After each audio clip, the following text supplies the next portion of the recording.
on ne peut pas travailler sur la psychologie si on n'a pas soi-même une expérience de la vie. Et à deux niveaux, en ce qui me concerne, il me semble, une expérience amoureuse et une expérience de responsable de parti, de communauté, etc. Car dans ces deux domaines, on est directement en prise avec la notion de cycle et de période. À condition, bien entendu, de ne pas figer les choses. À condition d'être en prise avec la réalité. Expérience amoureuse qui permet de percevoir, de détecter des périodes dans le comportement féminin, des revirements, des changements d'attitude chez les femmes, d'un moment à un autre moment. Quand je dis moment, c'est pas du jour au lendemain, bien entendu. Encore que, effectivement, les revirements peuvent apparaître comme étant du jour au lendemain, mais en réalité, ce sont des revirements qui s'inscrivent dans une durée. Il y a des moments clés de basculement, bien entendu. Et en ce qui concerne la responsabilité de dirigeant, de responsable, que ce soit, il ne s'agit pas d'être président de je ne sais quel État, il s'agit d'avoir des responsabilités, d'organiser des activités qui mobilisent plus ou moins les membres d'une communauté ou qui ne parviennent pas à la mobiliser. Là aussi, nous sommes en prise avec des informations et des observations extrêmement précieuses. Donc, en ce qui me concerne, en dehors de mes travaux de recherche qui sont surtout situés dans le domaine de la bibliographie, de l'iconographie, et qui ont permis de soutenir un certain nombre de travaux académiques, des thèses d'État, post-doctorat, etc., et toutes sortes d'articles, bien sûr, dans des revues spécialisées, comme la Revue française d'histoire du livre, au cours des années de cette décennie. Il est clair que j'ai également été amené par mon activité sociale, à la fois au niveau privé et au niveau en sorte public, en tout cas communautaire, j'ai été amené à accumuler sur plusieurs décennies quand même, à accumuler des informations qui me permettent de recouper les choses. Alors vous me direz, ça ne concerne que vous. Ben non, ça ne concerne pas que moi, bien entendu. Puisque, par définition, les femmes, ce n'est pas moi. Les différentes femmes que j'ai connues, avec lesquelles j'étais en contact, ce n'est pas moi. C'est effectivement avec moi qu'elles se sont comportées, mais ça correspond quand même à des données extérieures qui constituent un corpus intéressant. De la même façon, quand on a des responsabilités au niveau associatif, notamment, soit dans le domaine judaïque ou dans le domaine astrologique, entre autres, eh bien, on n'est pas non plus tout seul, on ne fait pas les choses tout seul. Il y a des moments où il y a la base, si on peut dire, qui a un certain mode de fonctionnement, à d'autres moments, elle a un autre mode de fonctionnement, et donc, par conséquent, là aussi, sur le long terme, sur une quarantaine, cinquantaine d'années, on peut quand même collecter beaucoup d'informations, d'autant plus que je travaille sur des cycles relativement courts, des cycles de 3 ans et demi, de 7 ans, et donc, par conséquent, le nombre de cycles qui peuvent s'accumuler sur une cinquantaine d'années est quand même au-delà de la demi-douzaine, ce qui est déjà pas mal.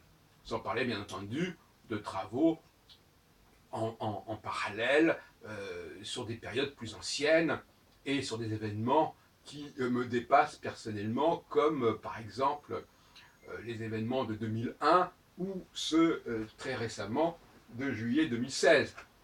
Sans parler de ce qui s'est passé en 1989 ou de ce qui s'est passé en 2011. Donc, de toute façon, tout ça, ça fait un ensemble, mais qui correspond à un vécu.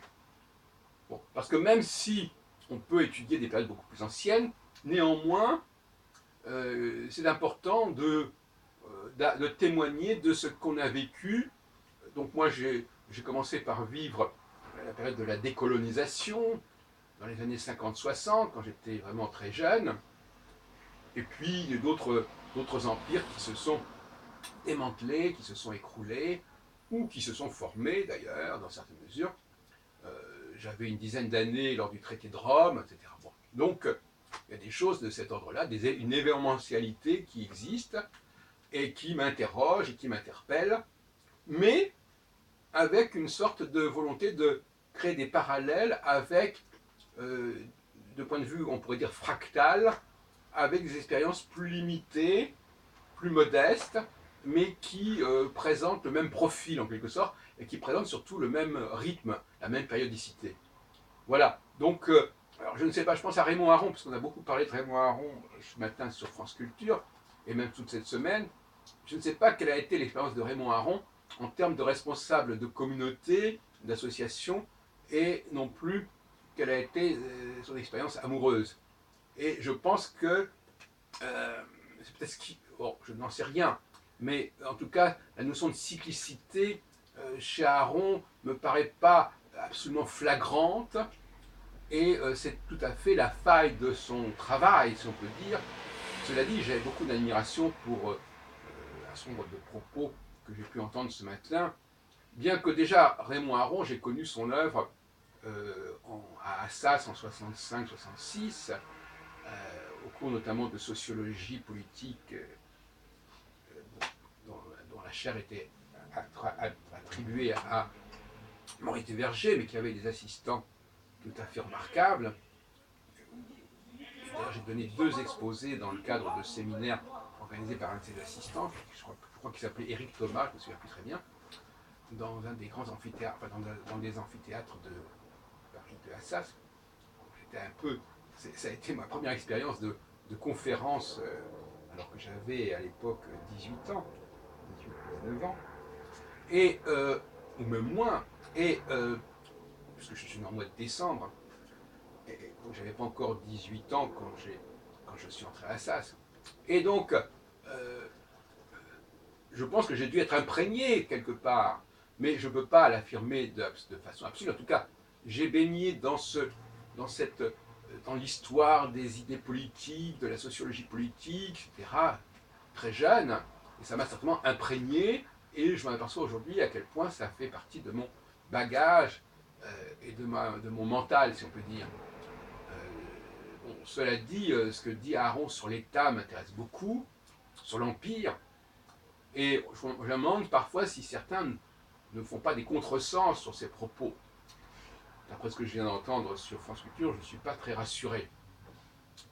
Raymond Aron s'intéressait beaucoup à l'Empire, à la notion d'Empire, comme moi je le fais. Et il n'était pas du tout contre l'Empire. Il disait simplement que quand on veut développer un empire, il faut accepter la diversité. La diversité des groupes, des cultures, des langues éventuellement. Et en même temps, il faut garantir une certaine égalité entre les membres de tout cet empire. Un peu comme on faisait à Rome, et encore. Donc, diversité par certains côtés, tolérance, communautarisme, certaines mesures, respect des différentes nations, des différentes nationalités au sein de l'Empire, et en même temps accorder des droits équivalents. Bon, je ne suis pas sûr qu'il ait été jusqu'au bout de ce genre de raisonnement, mais en tout cas, il n'a jamais rejeté la notion d'empire. Et d'ailleurs, il disait à propos des États-Unis que les citoyens américains n'étaient pas les citoyens d'une nation, mais d'un État. Et aujourd'hui, quand on parle d'État-nation, je trouve que c'est une absurdité totale. C'est un télescopage entre 2 notions totalement différentes, puisque l'État, à mon avis, est lié complètement à la notion d'empire. Un État ne fait sens que pour régner en divisant, c'est-à-dire pour rassembler des populations différentes. C'est ça qui fait sa légitimité, et c'est ça qui fait son impératif de laïcité. Faire de la laïcité au sein d'une nation, ça n'a pas de sens. La laïcité implique qu'il y ait une diversité. C'est la contrepartie de la diversité. Donc, il faut quand même savoir ce qu'on dit. Raymond Aron posait les conditions d'une politique impériale. Il l'a posée. Qu'il ait pu contester que certaines politiques impériales n'étaient pas à la hauteur de leur projet, c'est une chose, mais qu'on ne lui fasse pas dire qu'il était contre l'Empire.